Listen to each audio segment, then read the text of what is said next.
रोशन जमाल यार से अंजुमन तमाम। अब अगले जो परफॉर्मर आ रहे हैं वो एक साइंटिस्ट हैं, एस्ट्रोफिजिसिस्ट हैं, क्यूरेटर एट स्पेस म्यूजियम।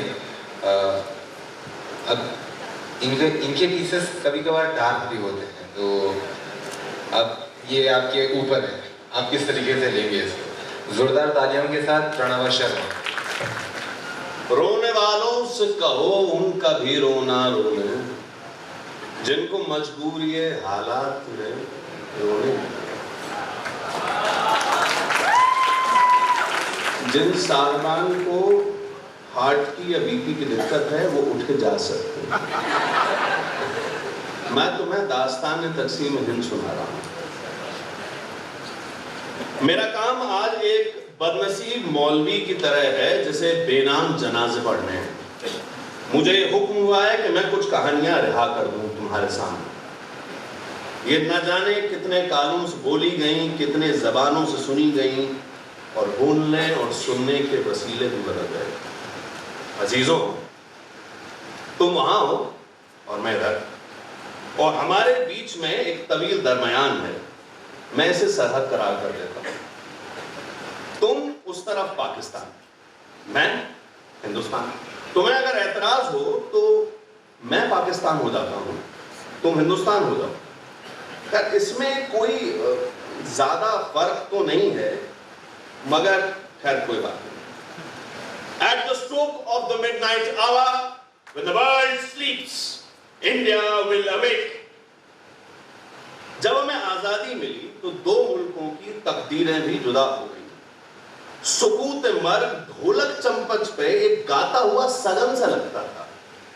दिन सगना दा चढ़िया आओ सखियों नी वेड़ा चढ़िया। बात ऐसी थी कि गुर्जनवाला की गलियों में प्रभात फेरियां होती थी। कई मर्तबा लोग बिस्मिल गाते हुए तामीरी काम करने चले जाते, और बच्चे जुनून लिए जो आसपास डोलते थे ये गाकर ये गलियां उठाते उठाते इधर से उधर कूद के भला चले जाते। तमस का जर्नैल सिंह बोलता फिरता, मैं सबड़ उचार दिया, मैं सबड़ उचार दिया, मैं नेताजी दी फौज दा सिपाहियां, मैं सबड़ उचार दिया, मैं तुम्हारा सारा पर्दाफाश कर दिया। बापू ने कहा है हिंदुस्तान और पाकिस्तान की लाश से बनेंगे, मैं कह दिया हिंदुस्तान से पाकिस्तान मेरी लाश से होते। लाहौर में मेरे नाना प्रभात फेरियों में गाते थे। मैंने एक बार उनसे पूछा कि क्या आप स्वतंत्रता सेनानी थे, तो उन्होंने मुस्कुरा के मुझसे कहते कि बेटा उस दौर में सब स्वतंत्रता सेनानी होते थे। वो कई बार ये गुनगुनाते हुए पाए जाते कि उरूजे कामयाबी पर कभी हिंदुस्तान होगा, रिहा सैयद के हाथों से अपना आशियां होगा। माउंटबेटन एडवना से अचानक बोल उठा, if we do not transfer power right now there will be nothing left to transfer। कोई भी देश अमन में पैदा नहीं होता, और यहाँ तो दो मुल्क थे। और सैयद की बात तो ऐसी है जनाब कि जब एक ही गुलशन की दो बुलबुलें एक दूसरे को मारने पे आमादा हो तो सैयद दुआ ले जाता है। ट्रेन चल पड़ी थी, इंजन से उठते हुए कोयले का धुआं शहर के शहर स्याह करता हुआ चल रहा था। कई मर्तबा फकत ट्रेन में सिर्फ इंजन ही जिंदा होता, बाकी ट्रेन मुर्दा पुर्जों से भरी रहती। रावलपिंडी, जलंधर, गुर्जनवाला, अंबाला, सियालकोट, तरन तारन, लाहौर, अमृतसर। जब लाहौर और अमृतसर एक महीन लकीर से बांधे गए तो लगा कि लाहौर का एक अजीब सा डोला उठ गया। वो गाता था, बाबुल तेरे महला विचों तेरी लाडो परदेसन होई है। जाई बोली मुझे कि मेरे दादाजी कहते कहते थे कोई अपने माँ बाप के घर थोड़ी छोड़ता है, पर उन्हें क्या पता। बलतो मौसी ने हरनाम सिंह से भी यही बोला था कि झगड़ा कोई सारी जिंदगी थोड़ी चलेगा। ट्रेन के डब्बे ठंडे हुए जाते थे, आवाजें बुलंद और हवा गर्म। झाई की माँ आसमान देखती जिस पे फकत चीलें उड़ती थी, उन्हें देखती और कहती रब्बा ओ सच्चे बादशाह रहम करीम। चन्योट जिसका नाम चनाब दरिया पर रखा गया था, वो वहां से बचते बचाते लाहौर फिर अमृतसर के कैंप में आ गए।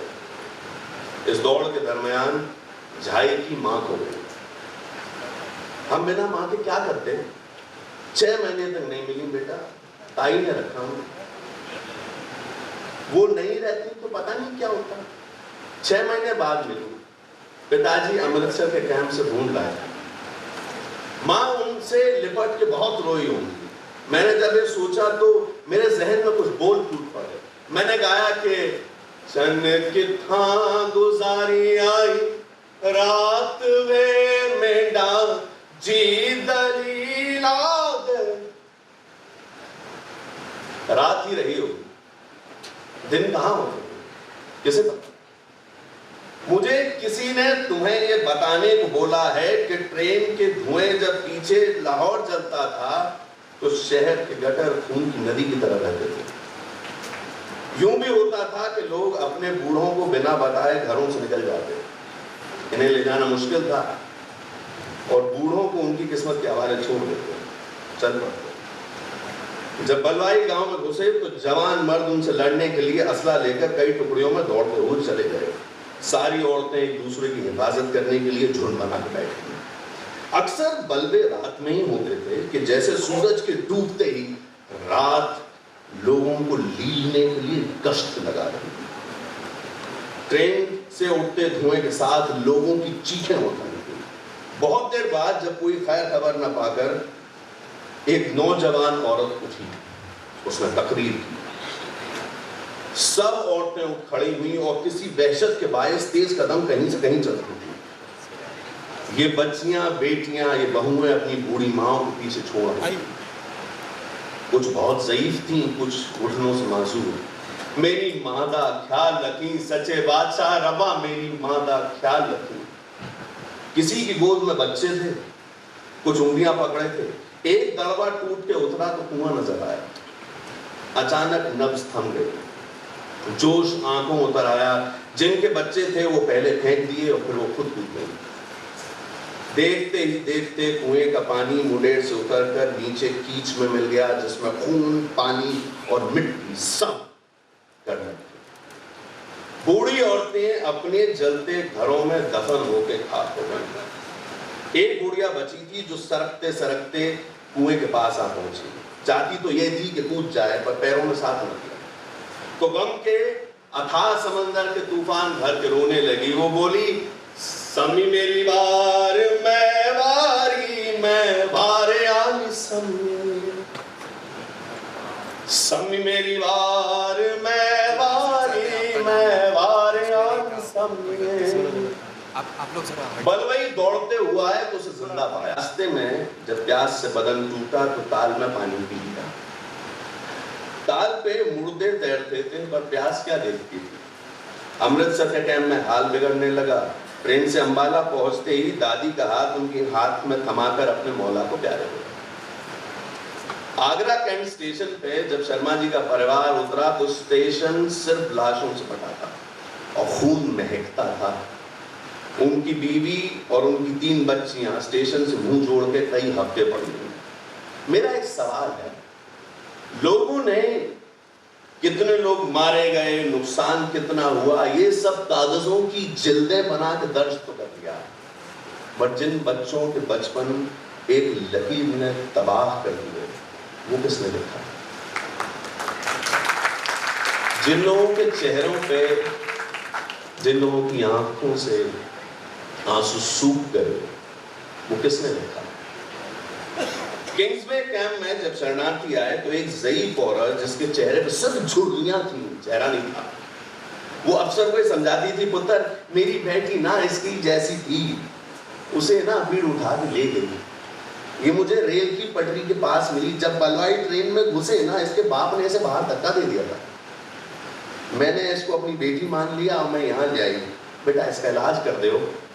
अफसर बोला, माता जी आपके मानने से आपकी बेटी थोड़ी हो जाएगी, कितना भुगत। वो आगे कुछ ही बोल पाता, वो बोली पुत्र भुगत तो सभी रहे, बेटा बूढ़ों को बच्चों का और बच्चों को बूढ़ों का सहारा ना होना तो ये आंखों में बड़ी जेरम उफान मारती रहेगी। उल्लू की कत्ल हो गए हुए, वो पिंड तबाह हो गया।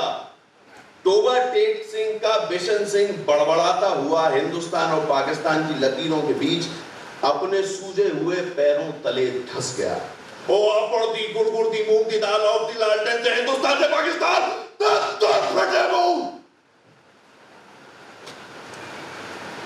शहाबुद्दीन की बेटी उस तरफ आजार बंद में सिमटी हुई पहुंची। इतने कत्ल नहीं हुए बेटा जितने भूख से मारे गए। झाई ने बताया था मुझे।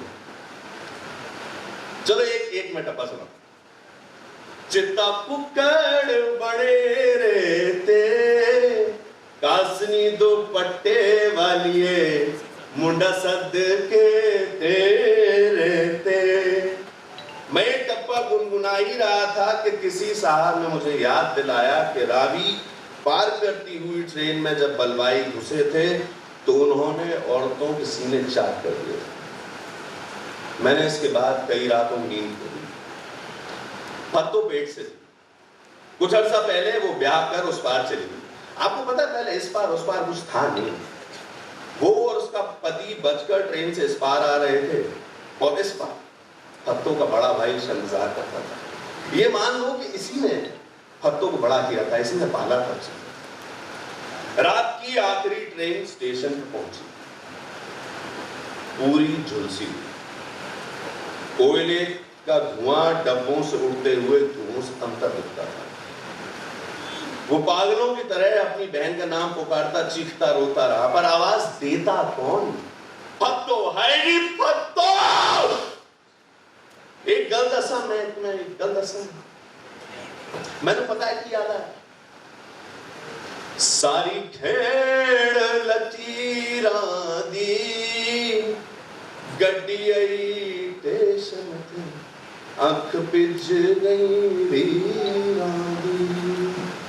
मैं बोलिया सच्चे बादशाह रहम करी। मैं बोलिया मित्र प्यारे नू हाल मुरीदा दा कहना होए।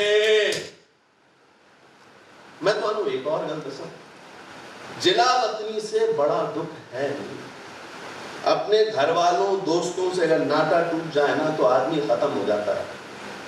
कई बार आदमी यतीम अपने जहन से होता है। मेरी गल सुनो प्यारे हो, ये पूरा मंजर अपने बच्चों को ना दिखाओ। खुदा करे किसी माँ बाप को अपने बच्चों को कंधा न देना पड़े। मैं जब ये लिख रहा था ना तो अमृता प्रीतम मेरे सिरहाने बैठ के मेरी पेशानी सहलाती रही। धीरे धीरे तारीखी बढ़ रही थी, ट्रेन की आवाज़ें ठंडी हो रही थी। वो कह रही थी कि अजक खां वारिस शाह नू कितों कबरां विचों भूल कि अज किताबे इश्क दा कोई अगला वर्ता खोल। एक रोई सी धी पंजाब दी तेनू मुड़ मुड़ मारे वै अज लखां दियां रोंदियां तेनू वारिस शाह नू कह उठ दर्द मंदा दिया दर्दिया उठ तक अपना पंजाब अच पेले लाशां पिछियां ते लौच भरी जनाब। मुझे जो कहानियां हुक्म हुई थी मैंने वो रिहा कर दी। तुमने जो अपने सीनों में दबा रखा है उसे रिहा कर दो। रोशन जमाल यार से अंजुमन तमा